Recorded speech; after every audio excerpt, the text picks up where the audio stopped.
She sits in front of the camera, her voice a little shaky but her eyes clear. The silence right before she speaks feels heavier than anything she's about to say. Then the words drop, plain, sharp, and impossible to ignore. He was cruel. Not just to Mom, to me too. There's no dramatic music behind her, no editing tricks, just raw confession. This isn't a scene created for TV ratings. This is Gwendlyn, one of the children caught behind the scenes of the carefully controlled public image.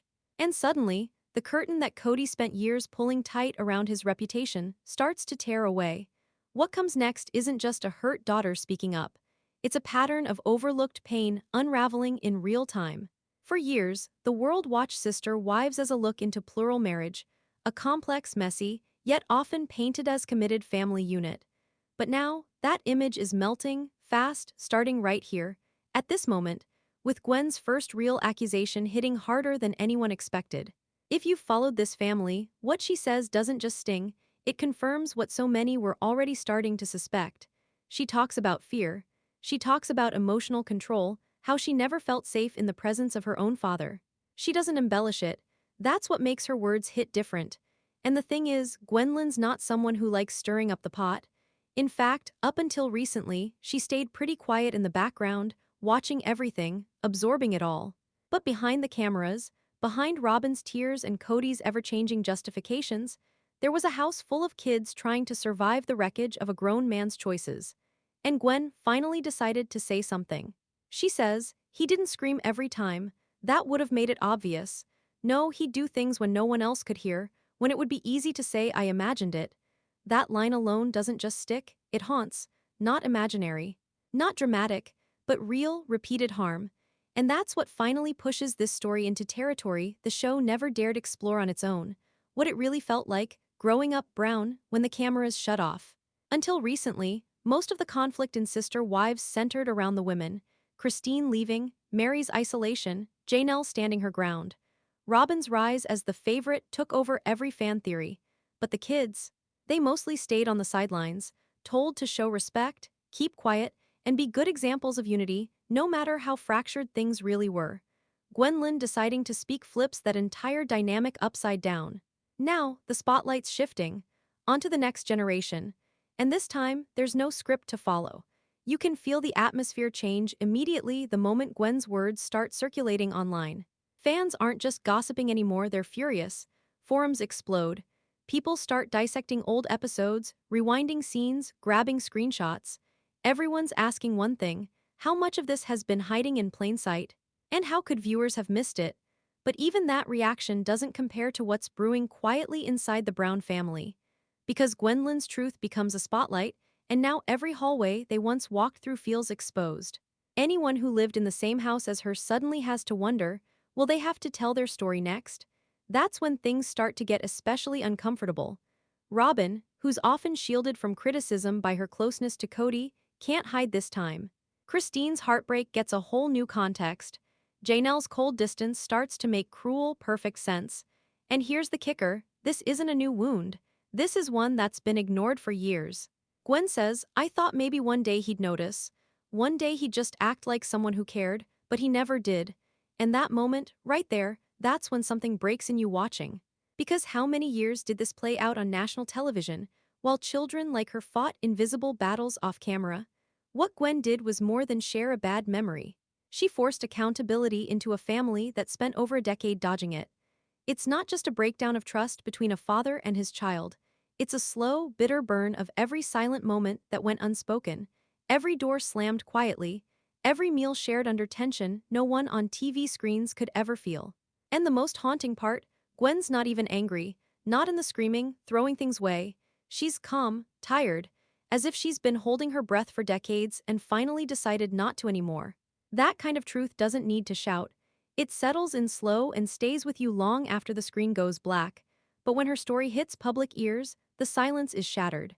The reactions pour in, but inside the family, nothing is more dangerous than acknowledgement. Because now, everyone is watching. And you have to wonder, if one child finds the courage to speak, who's next?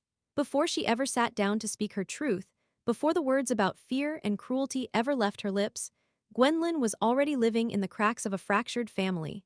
On the outside, the Brown family seemed unique, different but functional. They laughed on camera, prayed together, celebrated birthdays with all the chaos that comes from having nearly 20 siblings, but what wasn't seen or heard was the silence sitting between the smiles, especially in the kids' eyes. And Gwen, being one of Christine's 6 children, grew up watching the inner conflict unfold before she could understand what it meant. Back in those early seasons of Sister Wives, when Gwen was still just a kid, the storyline painted an image of harmony through hardship. The show wasn't shy about the challenges of plural marriage, but it rarely scratched past surface-level struggles, the shared holidays, the divided time, the jealousy between wives. What it never showed clearly enough was how complicated, and sometimes painful, it could be for the children born into it. Gwendlyn was raised in a house that preached unity, while her reality was one of emotional divide. Love existed, of course, but so did tension, and the problem was no one ever really said it out loud. Gwen saw Christine's slow emotional collapse up close, long before the show focused on it. She watched her mom pour out love day after day, only to be left standing alone when things got hard. She saw what it looked like when a woman reached the edge of her strength and still tried to smile through it. And for a girl learning what love was supposed to be, that message stuck. When your father is present for the camera but absent in real life, it teaches you something you don't even realize you're learning. How to stay quiet, how to lower your needs, how not to get in the way. The thing is, Gwendlyn isn't someone who ever fit neatly into a box. She's bold, questions everything, speaks her mind, and in a family trying so hard to present a united front, that made her someone to watch, but not always someone who felt seen. And while the wives scrambled to deal with their own emotional roller coasters, Christine losing herself in service, Mary being emotionally sidelined, Janelle finding her voice late, and Robyn becoming the nucleus, Gwen was one of many children left to figure it all out on their own. She was born into a story that already had a script and had to perform her way through it. But internally, she was trying to make sense of why her father broke promises, why his frustration would flare without warning, why one day he'd hug her and the next he'd act like she didn't exist. Imagine growing up watching 4 mother figures navigating an exhausting race for attention, and knowing deep down, you didn't want any man to treat you the way your father treated them. That's not just a tough childhood. That shapes everything. There's this moment Gwen mentions, a holiday, nothing major, something as simple as not being invited to a dinner at Robyn's. Cody made excuses, said it's complicated, too many people. But it didn't feel complicated to her. It felt calculated, like she'd been filtered out. And when your needs are always the ones postponed, when your feelings are always labeled as too much, eventually you internalize it. You stop trying to be heard and start building quiet armor. Gwen got good at that. And yet, through all those seasons, you can find her in the background of episodes, smiling faintly, helping out with younger siblings, throwing passing glances toward the man she wanted to trust. Sometimes she'd laugh at a family joke, other times you'd catch her expression drop the minute she wasn't being looked at. The show never zoomed in on that moment. But it's there, quietly lingering, waiting for hindsight to develop into understanding. This isn't about digging up resentment.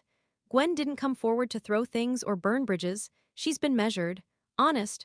Her pain isn't theatrical, it's slow, layered, and quietly devastating. And what makes her voice matter so much right now is that it gives shape to something fans have always sensed but could never quite name. Her story confirms what so many suspected but hoped wasn't true. That the younger generation of the Brown family has been carrying weight that should have never been theirs in the first place. Now that she's older, living out her own truth, starting a life on her own terms, Gwen can finally say out loud what she used to whisper only to herself. Her bravery isn't just in the message. It's in her living proof that being born inside dysfunction doesn't mean you have to stay there. That's why people are paying attention. Not because of drama, but because finally, someone on the inside is being honest. And that honesty might be the most powerful thing to ever come out of this family. There's a quiet kind of tension that doesn't scream, it simmers. That's what life inside the Brown households eventually became. Behind the laughter and the family activities that aired for millions to see, there were long silences, locked bedroom doors, and dinners where entire conversations happened without a word being spoken.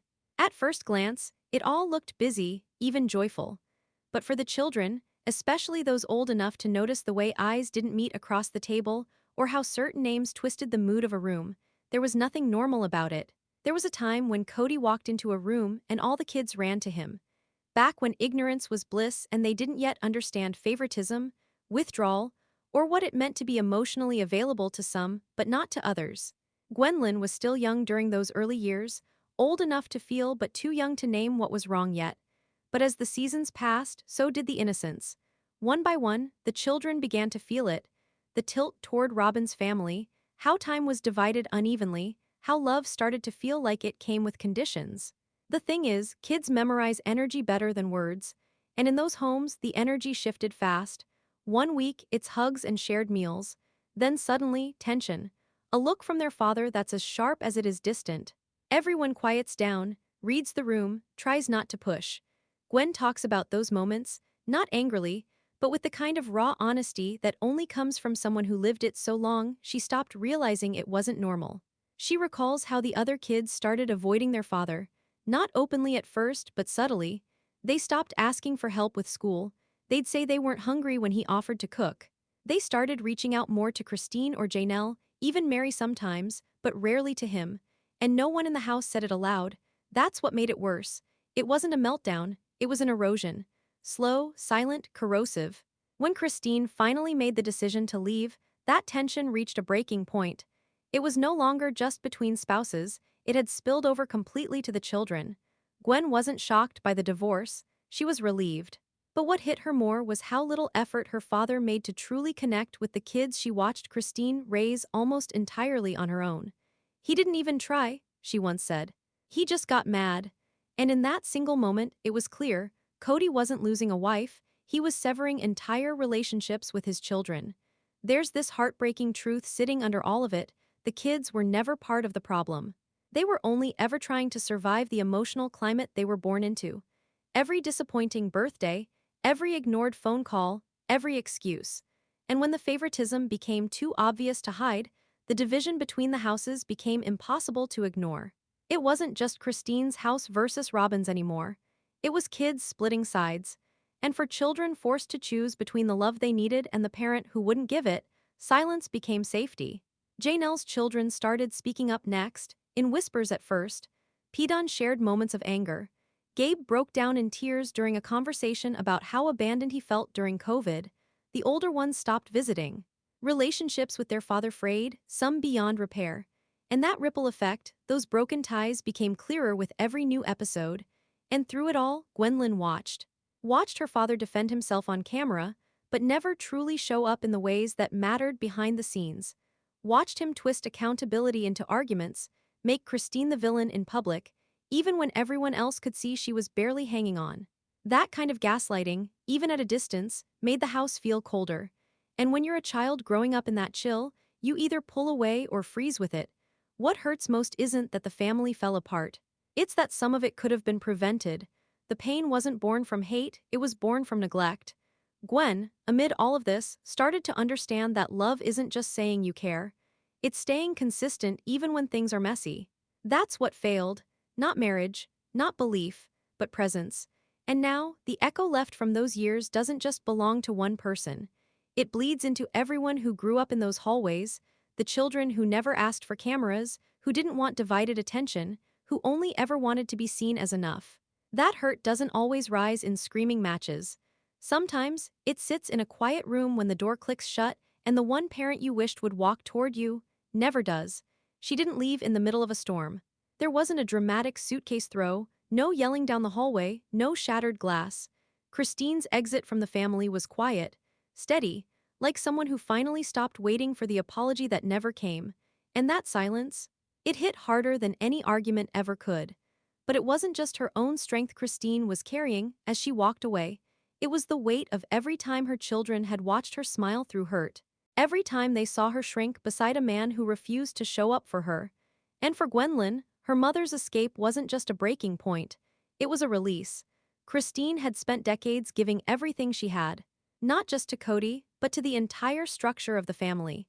She raised kids beside wives who were also hurting, sidelined her own needs, agreed to rules she didn't believe in, and built a home under a roof that was never stable. But what finally broke her wasn't one big fight. It was the long string of moments where she realized she mattered less and less, and no one seemed to care. Gwendlyn saw all of it. She watched the late nights when Christine cried in the kitchen and wiped her face before anyone noticed. She heard the way her father would belittle Christine's efforts, how his respect seemed to shift depending on who was in the room.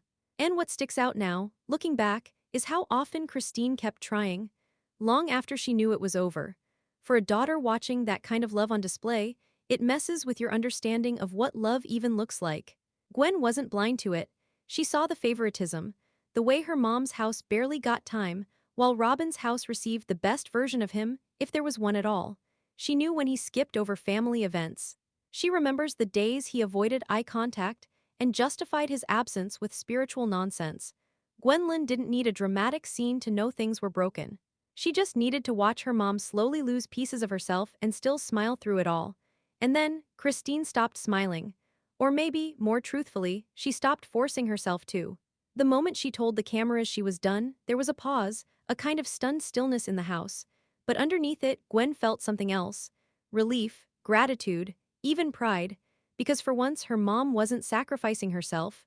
What Christine did wasn't easy. She walked away from not just a husband, but from a deeply embedded system that told her suffering was godly, that pleasing a man meant self-worth, that staying silent meant strength. That was the message drilled into her through culture and family for years. But leaving, that was loud, that was brave. Gwen knew how much it cost her, but she also knew her mother couldn't take it anymore. And here's the thing, when Christine left, she wasn't running away. She was finally standing still on her own terms. That difference is everything. Her decision cracked the illusion. It showed her children, especially Gwendlyn, that loyalty at the cost of identity isn't noble. It's dangerous. Gwen's perspective on relationships, on love, on family, it all shifted. Watching her mom finally say, "No more," gave her permission to reevaluate everything she'd accepted as normal. But don't mistake that pride for simplicity. Gwen also felt the ache, the separation. The change no kid ever truly prepares for. Even when the split is right, it still tears through every familiar corner of life. Gwen had to learn how to balance her relief with her grief. She had to relearn what family felt like, this time, without the shadow of someone who'd never truly chosen them. And yet, through all of it, Christine never collapsed. Her strength wasn't loud, and her pain wasn't theatrical. She moved with quiet determination, one painful step at a time, showing her kids what real bravery looked like. And for Gwen, seeing her mother stand up not only changed how she viewed her childhood, it changed the way she viewed herself. Because when the person you admire most stops waiting to be loved the right way and goes after peace instead, you start to understand something powerful. That healing isn't betrayal. That walking away can be holy. And sometimes, the truest kind of loyalty is to yourself. It wasn't a rumor whispered between episodes. It wasn't a vague accusation hiding behind coded language. Gwendlyn Brown sat down, looked directly into the camera and said it. Not with drama, not with rage, with a kind of exhausted honesty that made it impossible to look away. She didn't yell, she didn't cry, but her words cut deep. "I was scared of him," she said. "There were times when he got physical. Not punching, but grabbing too hard, shouting too loud. You don't forget that feeling."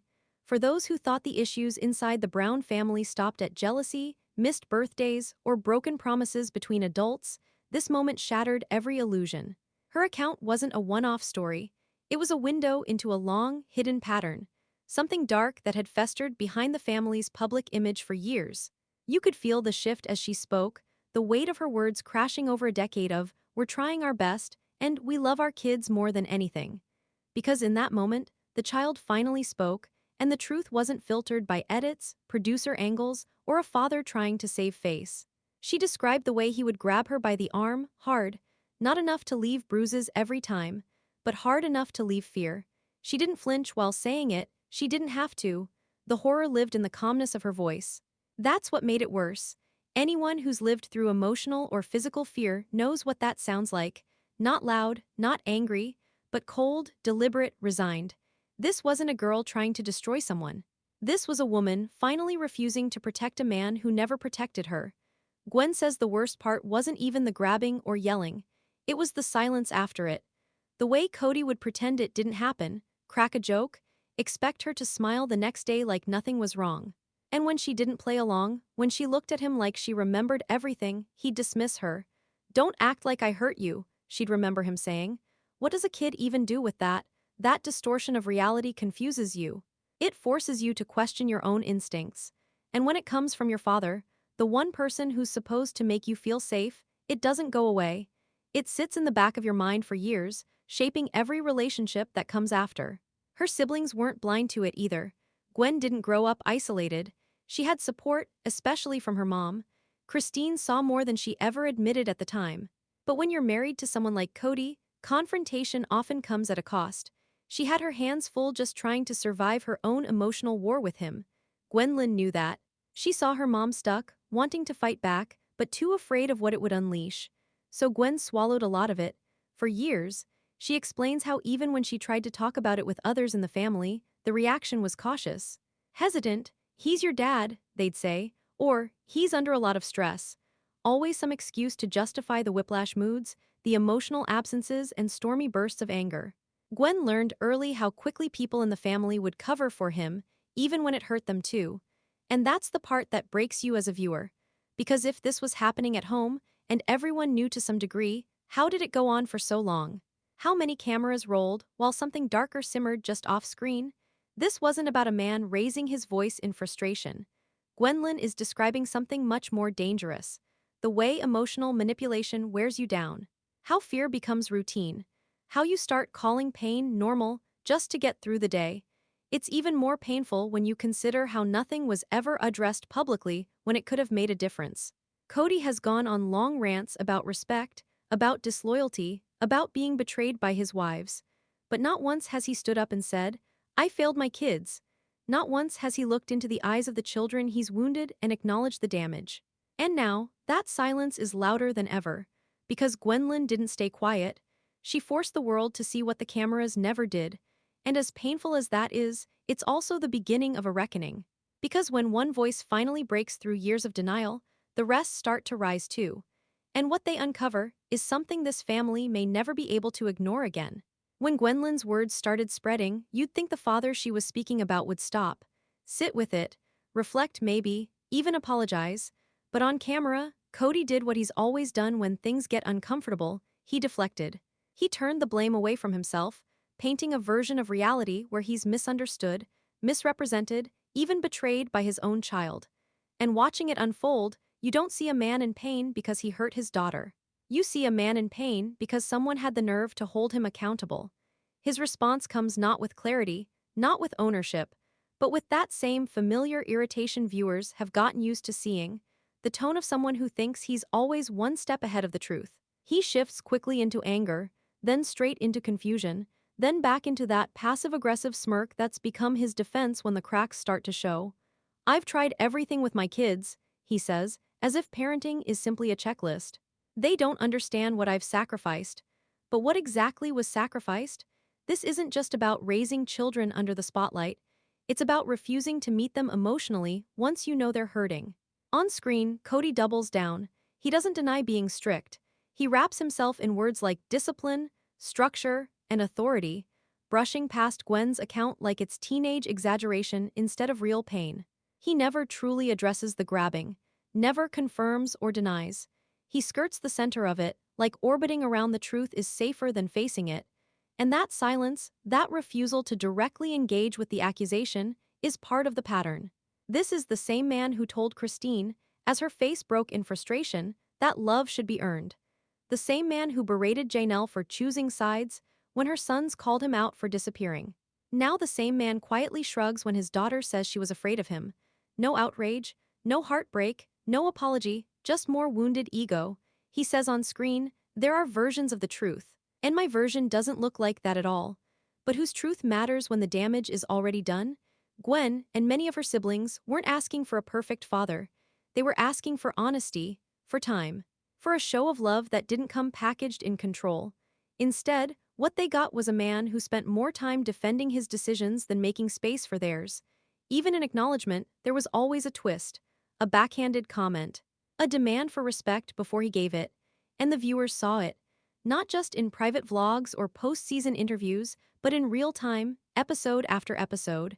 The favoritism toward Robyn's kids, the way he snapped when Christine voiced her exhaustion, the escalating anger when his authority was questioned, even gently. His love, so often measured in obedience, never looked like safety for the ones who needed it most. By the time he speaks on Gwen's revelations, he isn't concerned with repairing a relationship. He's already worried about his image, how the fans will react, how people will view him now that another one of his kids has decided not to protect the family narrative. It's the same spiral again, except this time, something feels different. There's no fight left in the people he's blaming. Because by now, Christine is gone. Janelle has emotionally separated, even if the paperwork hasn't caught up. Mary is walking a tightrope, and Robyn is the only one left defending the man who refuses to truly face the trail of broken relationships behind him. It's not just Gwen's voice anymore, it's becoming a chorus. And yet still, he sees the problem as everyone but himself. What Cody doesn't seem to realize is that denial doesn't erase the pain, and deflection doesn't change the facts. Whether or not he ever admits to what Gwen went through, the truth lives there now, on tape, in her voice, etched into the hearts of fans who aren't looking away anymore. And while he tries to protect the version of himself that made sense to him, his family is quietly building a future without him in it, one by one. And this time, there's no big reunion scene at the end to pull them back together. Because sometimes, you don't need permission to let go of someone who never truly held you close. You could feel it starting to happen before anyone said a word. When Gwen made her story public, it didn't just break the silence between father and daughter. It started pressing against everyone else in that family too. And two of the people feeling that pressure the hardest, Robyn and Janelle, for entirely different reasons. There's something almost tragic about how Robyn continues to hold on. In her eyes, loyalty to Cody isn't an act, it's an identity. She's said it time and time again that she believes in unity, in sticking through the worst of it. But what happens when sticking together means turning your face away from someone else's pain? As Gwen opened up about the fear she lived with, Robyn didn't rush to ask questions or try to understand. She did what Robyn always does. She got defensive, not aggressive, but quietly, passively, desperately defensive.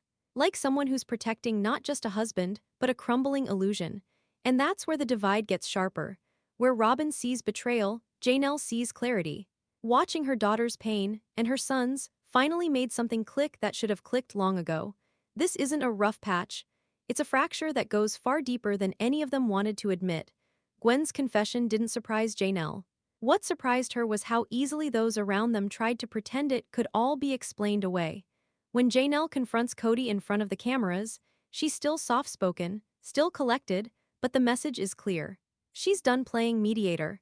She says she's heartbroken that her kids feel emotionally abandoned, but she's angry now too. Angry that she kept defending Cody, giving him time, telling the kids to be patient, when all along, he wasn't willing to do the work that mattered. The heaviness in her face isn't just personal, it's maternal.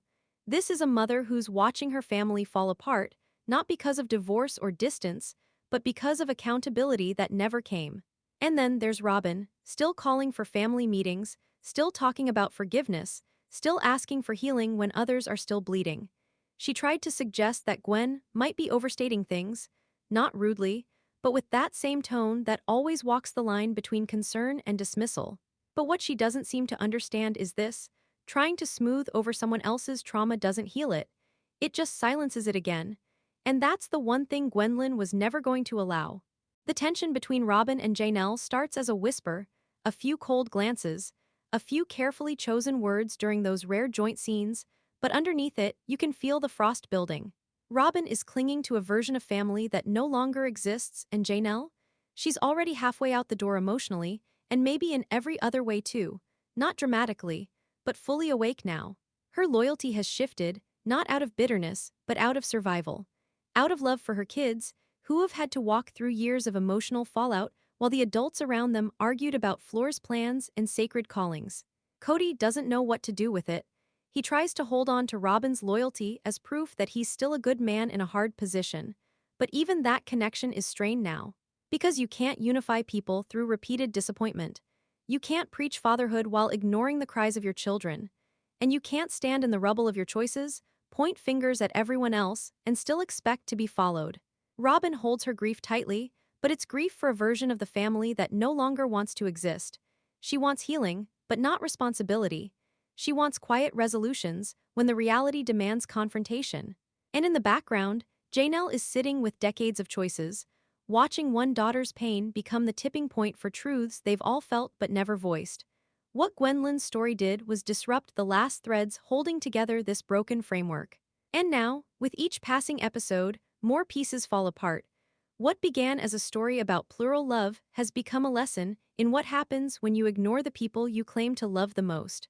And as Robyn pleads for loyalty, and Janelle reaches for truth, the family stands quietly on the edge, with no one left willing to pretend it can be stitched back together. The moment Gwendlyn's words dropped, it didn't just stir emotion, it triggered an eruption. Fans who had quietly watched for over a decade found themselves stunned, not because the abuse allegations were completely out of character, but because deep down, many had already suspected something wasn't right. Online, the reaction was instant. It wasn't gossip, it was a reckoning. The comment sections, Twitter threads, reaction videos, they lit up like wildfire. People weren't just analyzing what Gwen said, they were angry, outraged, heartbroken, and done staying silent about it. This wasn't the usual post-episode chatter fans were used to. No one was talking about whose house looked nicer or who got more screen time this week. They were talking about trauma. They were combing through old episodes, matching Gwen's stories with moments they remember now in a totally different way. The forced smiles, the long silences, the way the camera always seemed to pan away when something got too real. Viewers started calling out the show itself. How could this have gone on for so long right under everyone's nose? Many started sharing their own experiences, stories of living in emotionally unstable homes, with fathers who raised their voices one moment and pretended nothing happened the next. Gwendlyn's account didn't exist in isolation. It struck something deeper in people. She was suddenly every kid who didn't get heard, who was told that fear was overreaction or that silence was a show of strength. And when that realization set in, the energy turned fast into outrage, not just at Cody, but at the structure that kept protecting him while letting so many others fall apart. Hashtags calling out favoritism, emotional neglect, and the darker side of polygamy started trending. Not because people hate plural marriage for what it is, because they saw how dysfunction, when dressed up as faith or family, can hide right in plain sight. One fan wrote, "We watched these kids grow up, and now we know some of them were breaking off camera while we laughed at dad jokes on screen." That comment alone carried the weight of what thousands were trying to put into words. The pressure grew. Fan pages once loyal to the family started shifting. Longtime defenders of Cody's perspective admitted they felt blindsided. Some said they'd stop watching altogether. Others said they couldn't stop, because now they had to witness how it ended. There's something haunting about years of footage suddenly being rewatched through the eyes of someone who says, "I lived that, and it damaged me." Even major entertainment publications picked it up. Not just tabloid-style, behind-the-scenes stories, but real questions about parental roles, emotional safety, and what the network's responsibility should be when a young adult from the cast makes public allegations. It stopped being a reality show moment and became a social one. But perhaps the most powerful feedback didn't come from journalists or influencers. It came from fans who grew up with the show. People who were 12 when the series started, now in their 20s, realizing that what they saw on television shaped how they viewed love, family, and trust. And now, they felt betrayed. Cody wasn't just a flawed character. He was a real father, and his failure to protect his daughter struck everyone at their core. Amid all this noise, there was one reaction that stood out among the chaos: a video of Christine watching part of Gwendlyn's statement in an interview. She doesn't interrupt. She doesn't rush to defend. She simply holds it, sees her daughter fully, and says, "I'm so proud she spoke her truth." That grounded everything. Because in a moment heavy with reaction and heat, that was what everyone actually wanted, for someone to respond not with excuses or anger, but with love. But the internet isn't done. Every clip, every behind-the-scenes moment, every old tension is now under a new lens. And the question echoing across every thread, every page, every tweet is the one Cody still hasn't answered. If this is what one child has carried for years, how many more are holding the same weight in silence? And as fans keep pressing, as the outrage grows, one thing becomes clearer than ever: this story isn't going away. The truth is out now. And there's nothing left to hide behind. There's no coming back from this. Not really. Not in the way some fans still hope for, clinging to the old seasons when the family sat around big tables, ate dinner together, and talked about unity like it meant something. That image is shattered now. What's left isn't a family going through a hard season, It's a family in pieces. And no one, not even Robyn anymore, can hold it together. Gwendlyn's truth didn't just mark the end of safety behind the scenes. It exposed that what viewers have been watching all along wasn't actually healing or growth, it was collapse in slow motion. And now, any illusions of resolution seem measurably out of reach, not because they didn't try, because at the core, the damage was never acknowledged. You can't rebuild something when the foundation rotted years ago. The kids are no longer silent. Christine's already gone. Janelle has emotionally, if not legally, separated. Mary drifts somewhere in the background like a ghost of the family she once helped build. And Robyn. She's holding pieces that were never fully hers to begin with. The center, if there ever was one, is gone. And what remains now is a trail of broken relationships that look nothing like the beginnings of this show.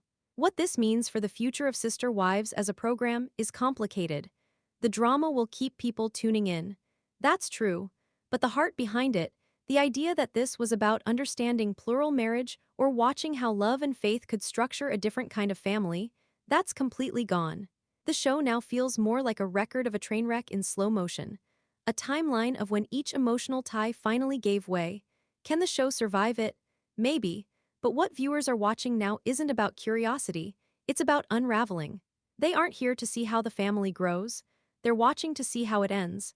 For the kids, things might be even more difficult. Gwendlyn has already made it clear she's not looking for reconciliation in the way fans might expect. Her goal wasn't revenge, it was honesty. And that honesty opens the door for others to follow. Some of her siblings have started speaking more freely. Pidon has shared moments of his own distance. Gabriel, Garrison, and others have quietly stepped back from their father. And none of this looks like healing. It looks like separation. Necessary, painful, and final. That kind of fallout doesn't wrap up in 3 episodes. It takes years, and some ties will never be mended. Gwendlyn will move forward on her own terms now. The show might try to frame it as working through differences or growing pains, but real fans know that tone has changed. When the children shift from protecting the family image to protecting themselves, the story has already turned its final corner. Even behind the scenes, it seems unlikely the cast will sit together in the same room again, not in any real way. And it's hard to imagine what authenticity will remain on the show once Gwen's truth has taken root. This isn't about cutting off unhealthy relationships in peace. This is about surviving the fire when the house was burning for years, and no one dared name the flames. So what's next? That depends on who's willing to keep being honest. Christine, for one, is already living in her future, rebuilt somewhere quieter, freer, and more real. Janelle may follow that road. Mary is still searching. And Robyn, well, she might be the last one left still hoping that silence can patch the walls. Fans, meanwhile, aren't going easy anymore. There are no more expectations of redemption. What viewers want now is the truth. The raw, human, unedited version of what it feels like to grow up in a home that demanded loyalty but rarely offered stability in return. The family we watched for over a decade is done. What remains isn't about group therapy sessions or shared platters at family parties. It's about making peace with truth, even if that peace is made in separate homes, with separate futures and separate lives. And the question no one on the show dares to ask aloud hangs heavy in every frame now. If love is supposed to hold you together, what do you do when all that's left is memory? This isn't the middle of a story. It's the ending, unfolding in real time. No script, no edits, no rescue. So here we are. After years of watching this family claim unity through every storm, we've reached the point where no one is pretending anymore. The myth of Sister Wives being a story of strength through struggle has fallen apart. What we're left with is the truth, raw, painful, and relentless. A father disconnected from his children. 2 mothers who have walked away not just from marriage, but from silence. Kids reclaiming their voice after years of holding back. And 1 daughter, Gwendlyn, brave enough to say it out loud, even if it meant letting go of the little piece she had left with her father. This isn't about whether you believe every word she said. This isn't court. This is about what we saw along the way. Because looking back now, how many moments did we all choose to minimize? The jokes that didn't land. The apologies that never came. The tension behind smiles. It was always there.